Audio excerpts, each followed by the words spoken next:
Hey guys, welcome back to a new video. I'm Stephanie Fisher. I'm a licensed counselor here in the state of Michigan, and I am owner and operator of In Progress Counseling. We are systematically working our way through the defense mechanism hierarchy.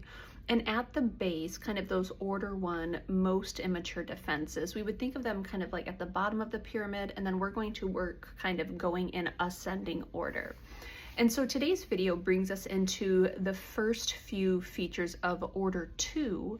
It's still considered immature defenses, meaning they're reactive, they're simplistic, they're not well thought through, they don't hold a lot of nuance, there's not a lot of space for complexity. And I think that'll be especially clear with today's selected defenses. So the two, they kind of are two sides of the same coin for today. The two that I'm first going to talk about at order 2, and there's going to be another video next week on a third defense that shows up in order 2. But the two I'm going to talk about today are the splitting of self and the splitting of others. And what that means is reducing people to really simplistic buckets, really simplistic definitions. This is where there's the victim and the villain. Someone is all good or all bad. I am all good or all bad. And we come into really dichotomous thinking. That's a common way we might talk about it, or black and white thinking, all or nothing thinking. That's the language that really fits into this particular defense mechanism category. So splitting of the self or splitting of others means developmentally, I'm not holding a lot of nuance. And so I would think if I'm thinking of a 5 or a 6 or maybe even possibly a 7-year-old child, where, if someone does something mean, that person's the worst human ever and I never want to talk to them again, then maybe 5 minutes later they said something kind, and so I repair with them and now they're my best friend. And it's that all or nothing, like big vacillations. It's actually very developmentally appropriate for a kid. We work with kids to mature them past that. We don't want them to stay there, because what happens is reductionistic thinking or all or nothing thinking, it doesn't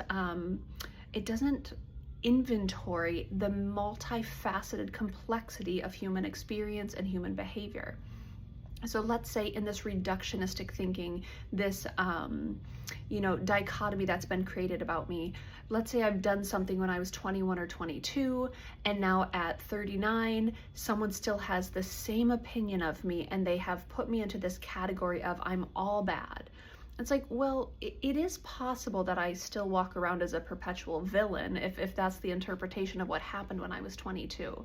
But if we go into that story when I was 22, perhaps there's a lot of context that could help identify, what were the series of choices? What were the options that they were choosing between? Where was that person in their own developmental journey? What were their resources they had available to at that time?